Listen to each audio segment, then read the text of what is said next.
Well, good morning. Good morning, everybody. Hopefully, everybody's doing well.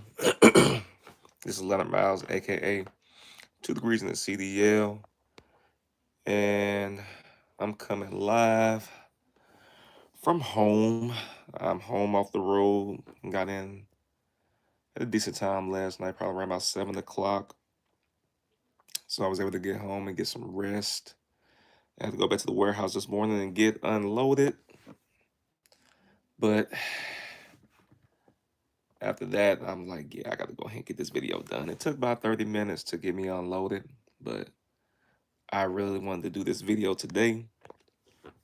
Like I said, I stumbled across the case that you all see in the description of the live, talking about Mr. Christopher Savannah. It came up on I guess the YouTube algorithms. So we gonna go ahead and get started. We're gonna go ahead and get started about Mr. Christopher Savannah. In the description, I did attach some articles about the case so you all can go back and reference to them, if you choose to read about it at your own leisure.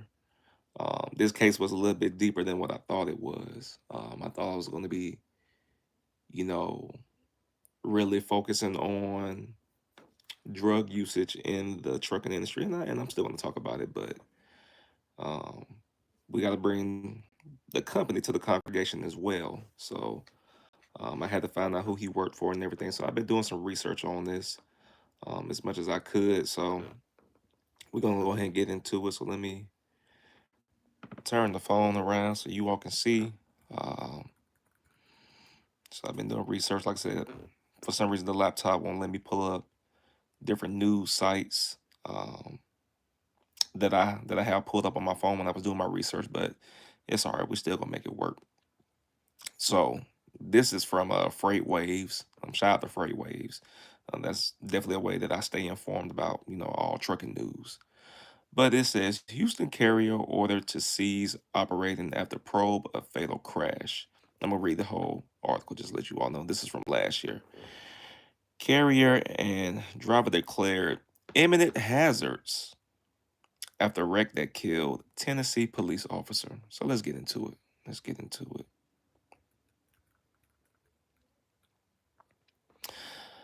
As you see, the Federal Motor Carrier Safety Administration has declared a Houston-based carrier an imminent hazard, citing numerous violations and charges against one of the company's drivers in connection with a crash that killed a Tennessee sheriff sergeant. Cobalt Trucking LLC was issued a federal out-of-service order on Friday forbidding the company to operate intrastate or interstate, so they can't operate in the state or out of state. Um, Christopher M. Savannah, a driver for Cobalt Trucking, was involved in the February 3rd crash that killed Sergeant Chris Jenkins, an officer with the Loudoun County Sheriff's Office. Authorities say Savannah was driving along Interstate 75 near Knoxville, Tennessee, when he failed to stop at a roadblock set up by Jenkins, who had activated the emergency lights in his patrol vehicle to retrieve a ladder that had fallen onto the roadway. Savannah struck two vehicles, stopped ahead of the roadblock, and then struck Jenkins, who had exited his patrol vehicle, according to the FMCSA. Jenkins was killed, and the driver of another vehicle was injured. So let me continue to scroll. All right, so let's get into the Mrs. Savannah was charged with. Savannah, 43, has been charged with vehicular homicide by intoxication, vehicular homicide by recklessness, 2 counts of reckless endangerment, DUI, simple possession, possession of a handgun under the influence, and possession of drug paraphernalia, according to the Loudoun County Sheriff's Office. An FMCSA investigation found Savannah did not have a CDL, was prohibited from operating commercial motor vehicles due to a previous positive drug test and was under the influence at the time of the crash. FMCSA declared Savannah an imminent hazard to public safety February 17th, forbidding him to operate a commercial truck. Let me continue to scroll.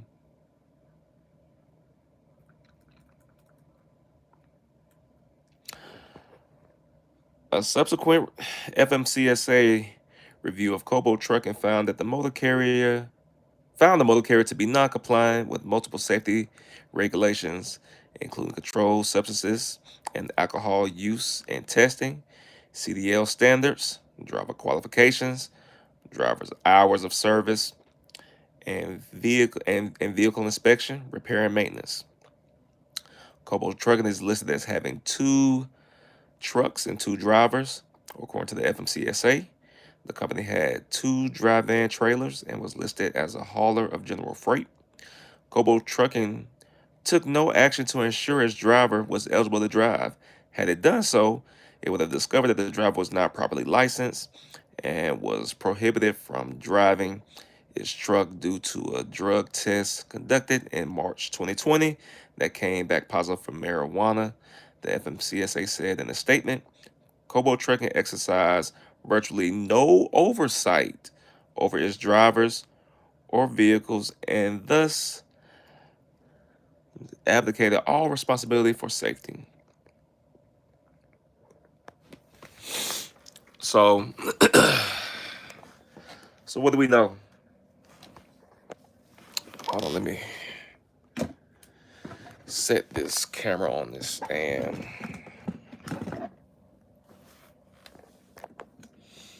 Y'all bear with me just a second.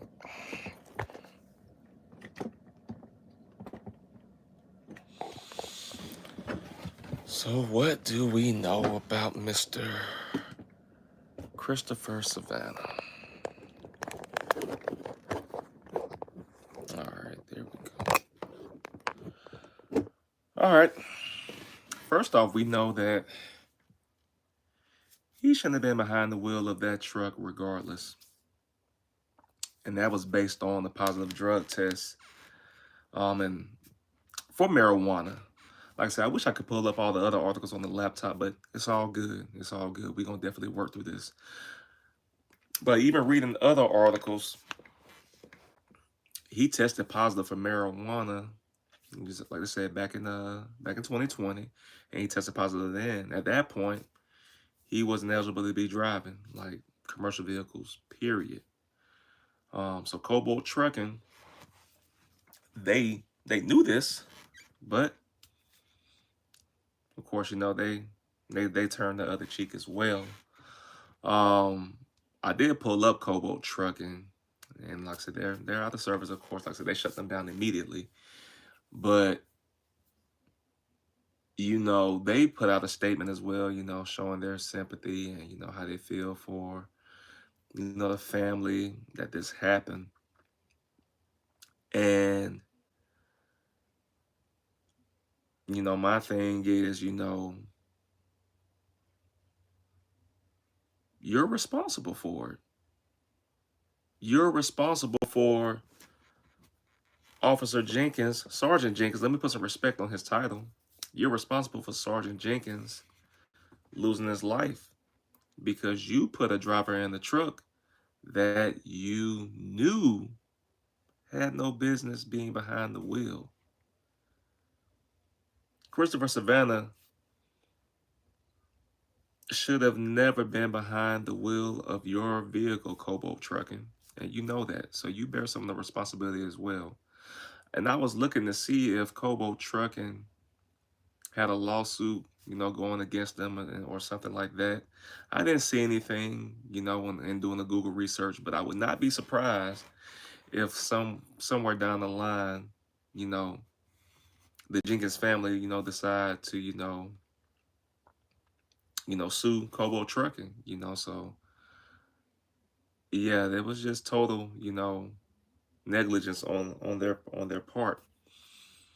And then, you know, for like I said, you know, Mr. Christopher Savannah, you know,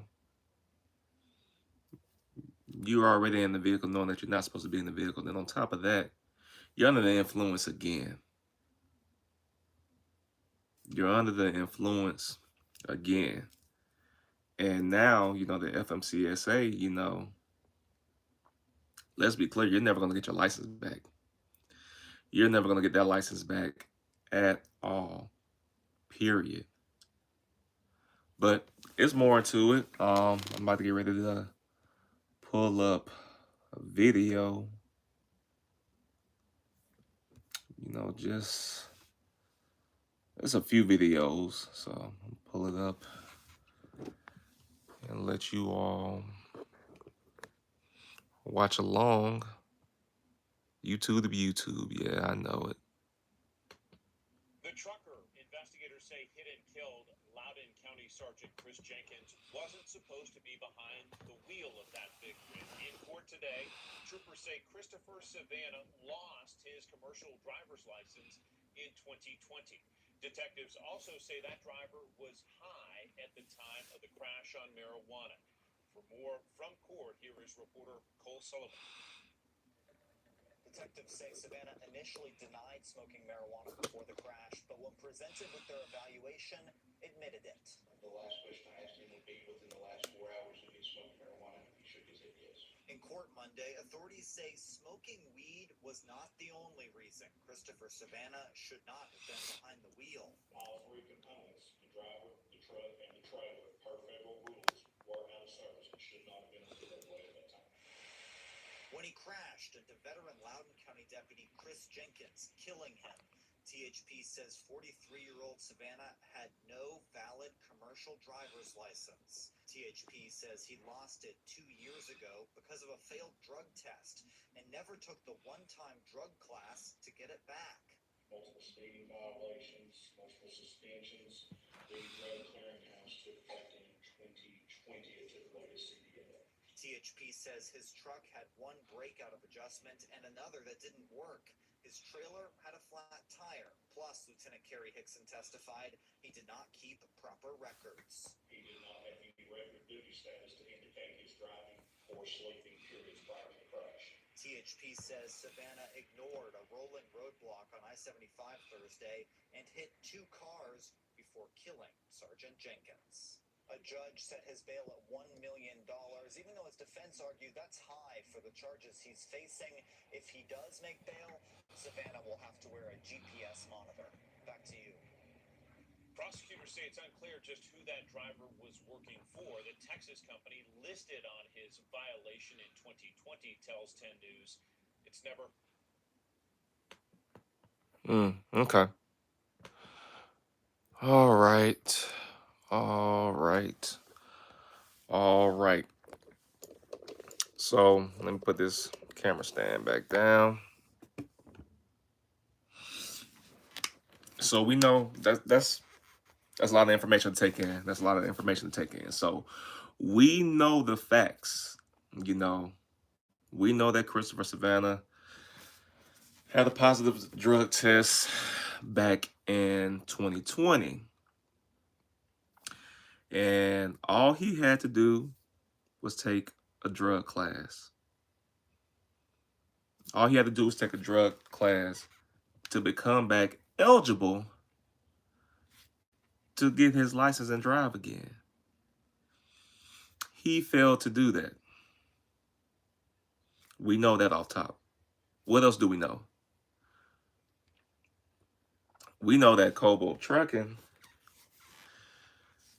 if they're registered under the clearinghouse, to check Mr. Christopher Savannah's credentials to see if he's eligible to drive, it seemed like one or two things could have happened. They looked and turned the other cheek, or they didn't look at all. Because there's no way you're going to put somebody in this vehicle knowing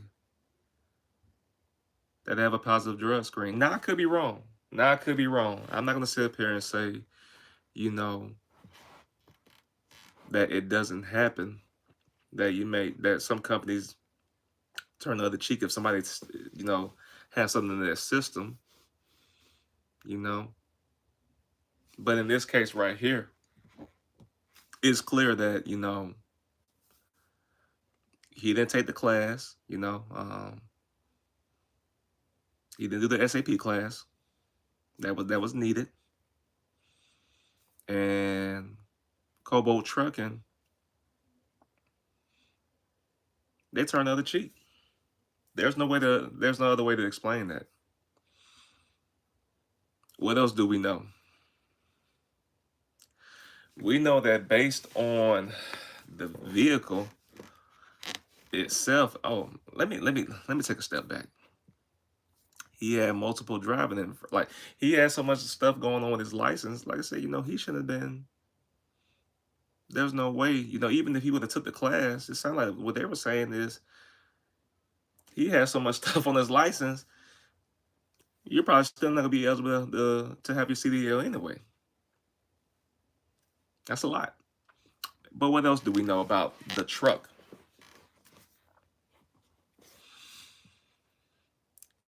Your brakes are not adjusted. Mainly talking about on the trailer. Uh, so your brakes are not adjusted. You heard him say, one of the brakes didn't even work. And you had a flat tire. The, that vehicle was that vehicle should have never been in service. That vehicle should have never been in service. I fault him, of course, because he shouldn't have been behind the wheel, period.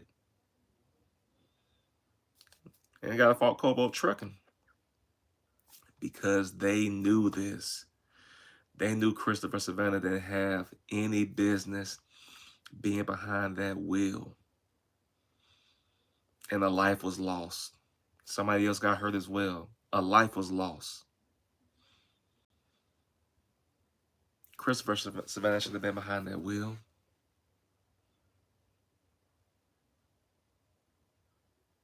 Cobalt Trucking. Cobalt Trucking. You know better. And you're paying the consequence now because the FMCSA put you out of service because not only is Christopher Savannah deemed an imminent hazard, you're also deemed an imminent hazard. But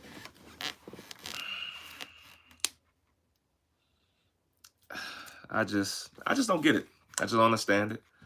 I was gonna come from that angle, with this article, talking about, driver importance and as far as, not getting behind the wheel, intoxicated in any type of way, whether that's drugs or alcohol. I mean, that's definitely important. Like I said, you don't want to put your livelihood on the line, period. I know some people want to say, hey, when I'm off duty, I can do whatever I want to do, but not according to the rules. Not according to the rules. Like, there's the rules are the rules, They drug test you and you telling them, oh, and you got weed in your system, whatever it is in your system. Oh, I was off duty. It don't work that way. Not when it comes to a CDL. It don't work that way. Oh, I should be able to do what I want to do on my off time. Says who? Says who? But that's a whole different story. This right here, this case right here, is just straight negligence. It's just straight negligence on all sides. Like I said before, I'm going to keep saying it again. Christopher Savannah knew he had no business being behind that wheel. And Cobalt Trucking put him behind the wheel, knowing what they know. You're not going to convince me that they didn't know that his license was like he wasn't eligible to driving semis. Like you're not gonna convince me that they knew. But you got some companies out here, I hate to say it, they'll turn the other cheek just to make a buck. Yeah, I said it. You got some companies out here who don't care. Who don't care. Hey, get it safely from point A to point B. Brakes all out of adjustment, bad brake, bad tire, bad driver. Get it there safely. But we're gonna talk about this even more. Give me 1 second. We're gonna talk about this even more. Um, when he started trial, to be honest with you all as well, he originally pled not guilty, and the case was getting started in in in September. So he originally pled not guilty, but we're going to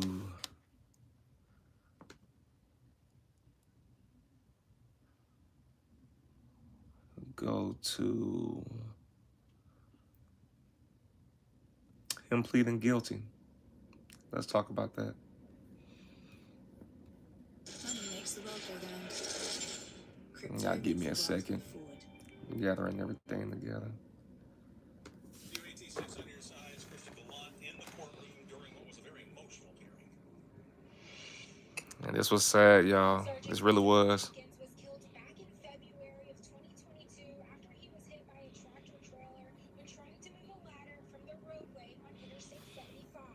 The plea deal gives Savannah a 10-year prison sentence with the possibility of parole after he serves 30% of his time.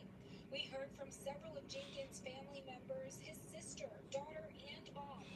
Their victim impact statements were aimed at Savannah to give him an idea of the loss and the grief they faced because of his actions.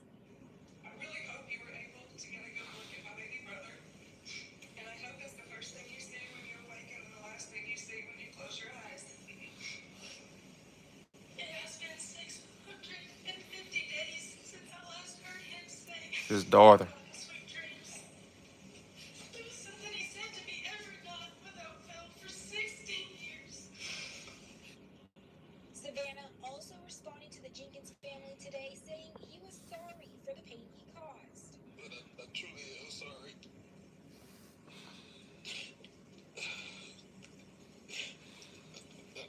I'm 100% apologetic for my involvement in this.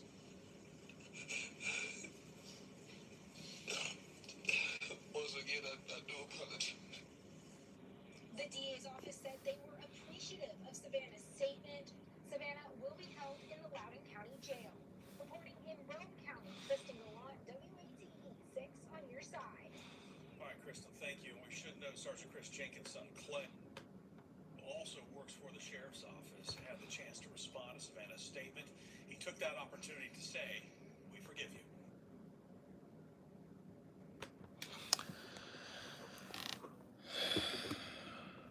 The biggest thing that you can do, when you know something's been done wrong, to a family member, and you got a chance to, face, the person, is forgiveness. Forgiveness is necessary. Do I truly believe that Christopher Savannah has learned, from this? Only time will tell. He got 10 years to think about it. Of course, they just said he served 30% of that. If I'm doing the math right, was that 3 years that he can serve, and then he'll serve the rest on probation. But he's from Texas, so now you're in foreign soil. You're in Tennessee. You don't know anybody. You don't know anybody at all. But yeah, that's a lot right there. That's a lot, and I definitely want to come on here and talk about that. The case in general, because I saw it wasn't really getting, a lot of airtime.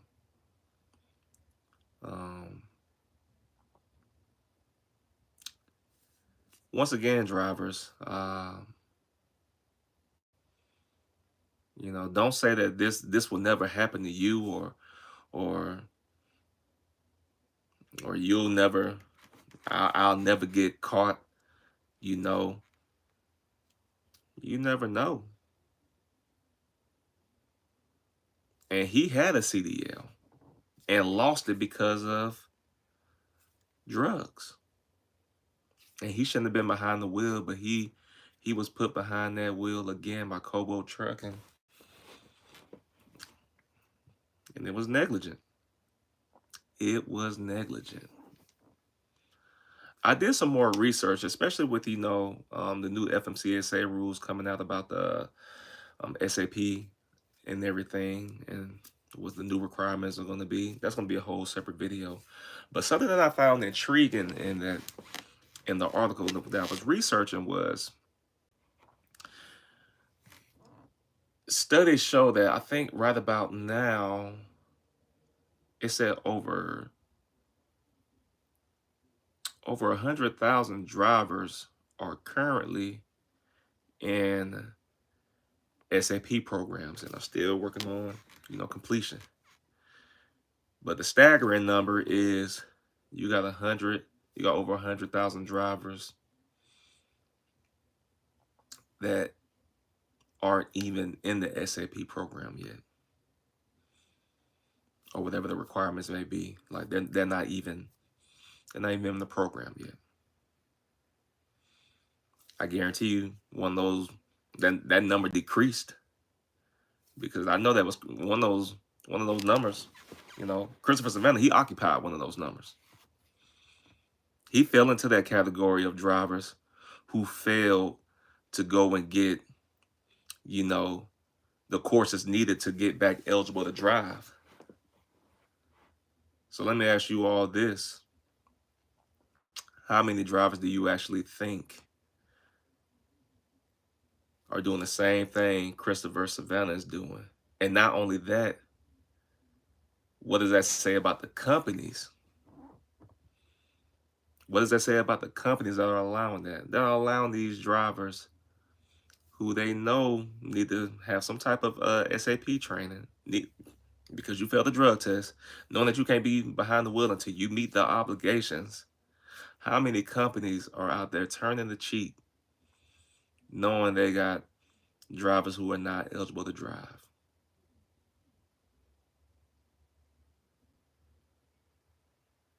There's a reason why they want these automated trucks to replace us drivers. Cali doing it first. I haven't ran into any of these, automated trucks, but I see some channels and truckers are saying, yeah, they're already out here. And they got who? The driver and the passenger seat.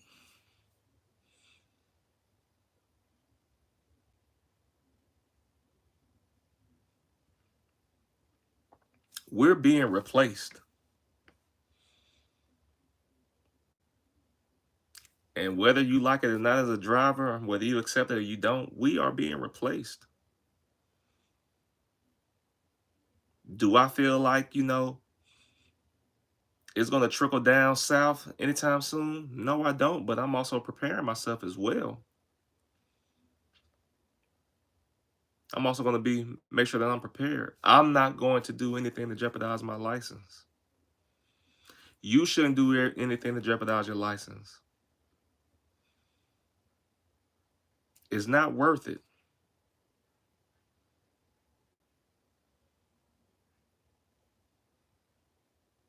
It's not worth it at all. When I was in CDL school down in South Georgia Tech, down in Americus, Georgia, they drug tested us twice. Once when we started the CDL program, and another day was random.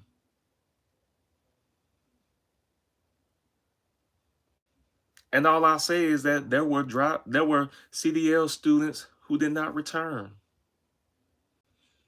And now they're on that SAP program. Now they're in the clearinghouse.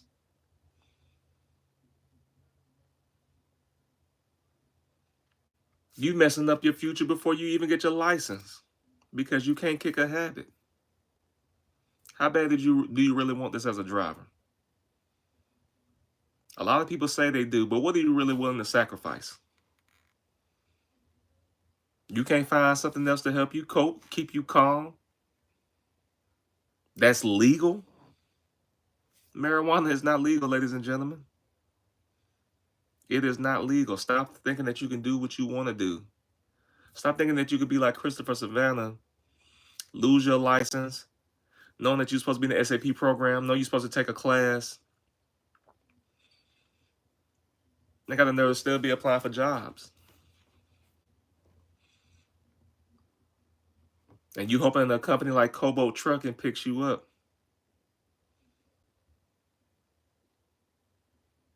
But they just bad all around. They send him out there with a busted truck, a truck that he shouldn't have been in anyway. Now it's negligence all around. We got to make better decisions, people. We got to make better decisions.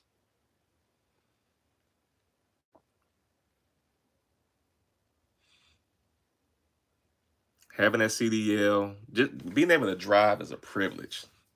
Let's get that out the way. Being able to drive is a privilege.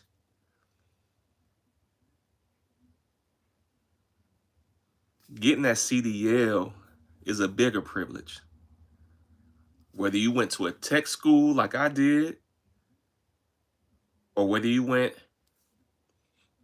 to a 4-week program and you paid out of pocket. I know some drivers that paid $4,000 or $5,000 to get a license.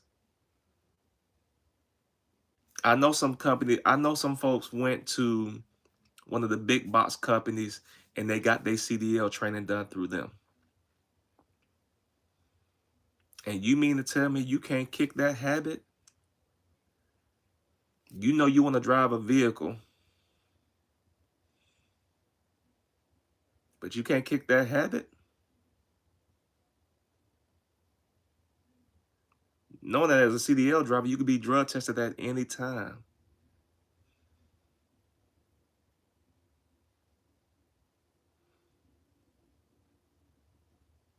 Like I said, Christopher Savannah, he drove knowing he shouldn't have been driving. He didn't meet the requirements. He did not meet the requirements. Cobalt Trucking knew it. And what ended up happening? Life was lost. 2 lives. Well, just one, because Christopher Savannah, he's still alive. He's still alive. Chris Jenkins, he's no longer with us. And he has 10 years to think about that.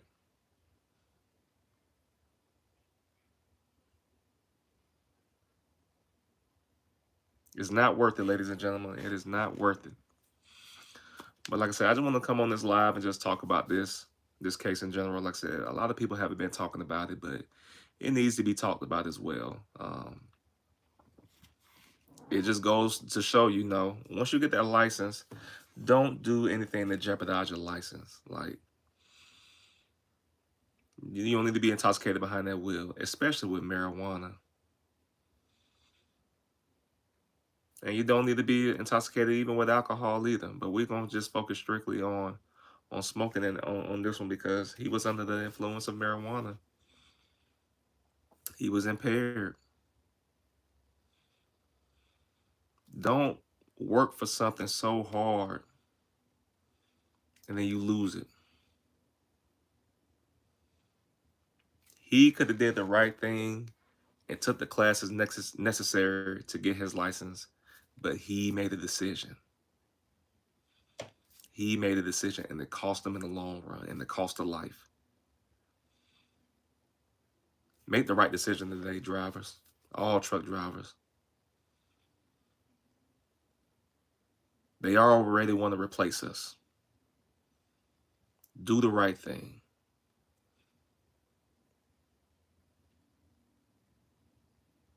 Drugs and trucking don't mix. That's all I got for today. I love y'all. Y'all be safe. Make sure you like, share, and subscribe to the channel.